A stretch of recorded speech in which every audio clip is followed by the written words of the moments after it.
까도 까도 끝이 없는 양파 같은 가족들이 있습니다. 바로 윤석열 청장의 가족입니다. 오늘 조국 전 장관님께서는 항의석 최고위원이 정리한 도표가 있었습니다. 윤석열 총장과 신한저축은행 그 인연의 연대기를 기록해 두셨습니다. 그래서 지금부터 조국 전 장관님이 알리고자 하는 신한저축은행과 윤석열 가족과의 수상한 관계를 다뤄볼까 합니다. 도표를 보면 2009년 김건희와 동거를 시작합니다. 2011년부터 윤석열이 저축은행의 사건들을 맡게 되는데요. 2011년 시작해 2019년까지 저축은행으로부터 장모 22억 대출과 여러 잔고 증명서 제공, 그리고 김건희 전시의 후원 등등 저축은행은 윤석열 청장 가족들에게 남다른 표현을 보여왔습니다. 이건 뇌물일 가능성이 상당히 높다 학기자는 생각하는데요. 2011년 저축은행 부실로 인한 문제는 이른바 뱅크런이 벌어지고 수십조 원의 금융사고가 일어난 유사 이래 최대 금융사태라 부를 정도로 사회적 큰 이슈였습니다. 그래서 대검찰청 산하에 저축은행 비리합동수사단이 생깁니다. 대부분 비리 저축은행들의 오너나 대표들이 구속 기소가 되었습니다. 그런데 유일하게 금융감독원의 고발에도 불구하고 신한저축은행의 오너는커녕 대표이사마저도 불기소 처분이 되는 일이 벌어졌습니다. 당시 300억 원대 각종 불법 대출 혐의로 금감원의 조사를 받았던 신한저축은행은 금감원의 고발로 이 검찰의 수사가 이루어졌습니다. 그런데 신한그룹 박순석 회장은 처음부터 조사 대상에서 빠져버렸습니다. 그래서 우리 국민들이 고개를 갸우뚱했던 사건이 있었습니다. 다른 저축은행들의 오너나 대표이사들은 대부분 구속이 되고 기소가 되었습니다. 그런데 신한저축은행은 금감원의 조사 과정에서 처음부터 그냥 박순석 회장을 조사 대상에서 빠뜨렸습니다. 최종 수사 결과 그 큰 책임을 져야 하는 대표이사인 박상훈 씨마저 기소조차 되지 않았습니다. 면죄부를 준 것이죠. 상무 신모 씨와 정모 부장만 불구속 기소가 되었다고 합니다. 또 신한저축은행은 검찰 기밀이 있었습니다. 바로 2011년 9월 대검 산하에 저축은행 비리 합동수사단이 설치가 된다는 것을 알고 있었던 것이죠. 간부검사 출신인 정관 변호사를 사회이사로 영입을 했습니다. 그가 바로 노상균 변호사였습니다. 그가 공개한 변호사 수임 이력에 따르면 2003년 SK그룹 분식회계 사건, 2006년 현대자동차 그룹 사건, 같은 해 2006년 논스타 애한은행 매각 사건, 그리고 2011년 부산저축은행 사건 등 윤석열 청장이 검사 시절 직접 수사했던 사건들을 맡았습니다. 항의석 최고위원은 이쯤에서 의혹을 제기합니다. 노상균 변호사가 법률 대리인으로 선임돼 변론을 하고 그가 신한저축은행 사회이사로 들어갈 시점이 바로 저축은행 비리합동수사단이 설치되기 직전인 2011년 9월이었다라고 합니다. 도표를 보면 나와 있습니다.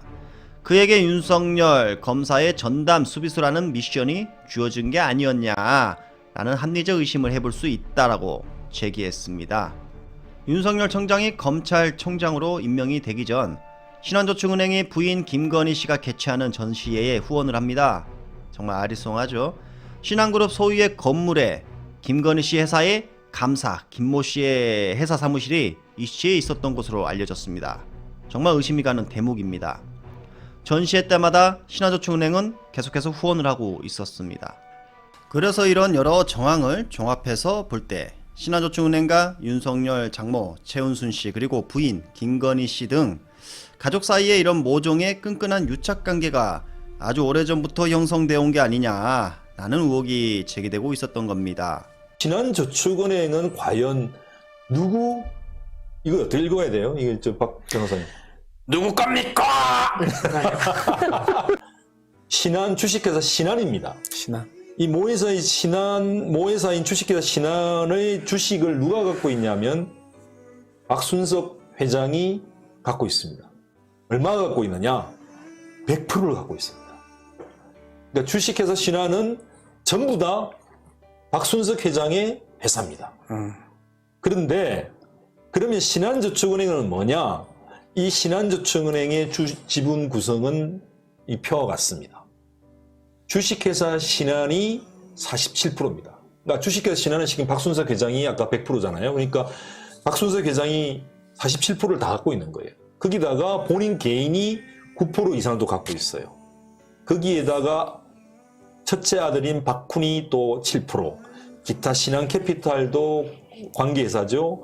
그린 CNF 대부도 관계회사죠. 사실상 신한저축은행 다 지꺼네. 전부 다 본인이 지배하는 회사. 특수관계인 다 지배하는. 그렇죠. 임직원 딱 2명만 기술합니다. 그럼 뭐냐 그러면 도대체. 윤석열 총장, 당시 검사겠지만 윤석열 검사의 뭔가 역할과 어떤 파워, 권한, 그죠?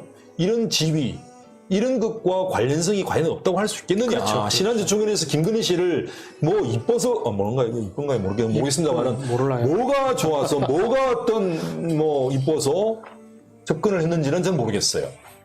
저는 아직까지 그런 다른 어떤 동기나 이유를 보지를 못했습니다. 그 안에 이 윤석열이 아닌 딴 사람을 넣어보면 답은 금방 나와요. 조국을 한번 넣어봐요. 조국이 더 잘생겼어요. 100만 개, 잘생기고 뭘 떠나서 100만 개의 뉴스가 나왔을 겁니다. 맞습니다. 1000만 개의 뉴스가 나왔을 겁니다. 조국은 압수수색이 100군데 이상 했겠어요? 앞으로 1000군데 하겠죠. 조국이었으면. 그렇겠네. 조국이었으면. 신한저축은행은 정말 다 틀렸을 겁니다. 네. 그러니까 저는 가정이지만 이거는 사실은 약간 음모일 수도 있고 추론일 수도 있고 결국은 수사라는 건 이런 과정을 확인해 나가지고 연결고리를 찾는 과정이거든요. 특수사도 마찬가지고. 그래서 특수수사가 이런 것들을 하는 과정이고 지금 우리 얘기만 들어봐도 우리 시청자분들 아마 생각할 거예요. 이상하다. 왜 이 특혜 잔고 증명을 왜 왔을까? 왜 대출받았을까? 알고 보니까 신한은 쪽 빠졌네. 그래서 그 재판에서 기소 안 받고 담당자가 윤석열이었네. 그럼 그림이 그려지잖아요. 영상을 보시니까 이제 한 방에 정리가 되신 것 같죠? 국민인 충청 정문영 기자님이 정리한 부분을 제가 일단 브리핑을 해드렸고 검찰 알바 어제 방송분을 이렇게 요약을 해드렸습니다. 오늘도 조국 전 장관님은 윤석열 가족 새로운 의혹을 기록해 두셨습니다. 정말 많은 분들이 볼 수 있게끔 이 영상을 많은 곳으로 공유하시기 바랍니다. 그리고 여러분 소초대첩 기억하십니까? 오늘이 벌써 1주년이 되었습니다. 오늘 조국 전 장관님께서 소초대첩 1주년 영상도 기록을 해 두셨습니다. 지금 이 영상인데요.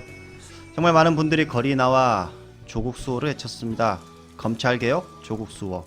지금 생각해도 온몸에 전율이 생깁니다. 감동 그 자체였습니다.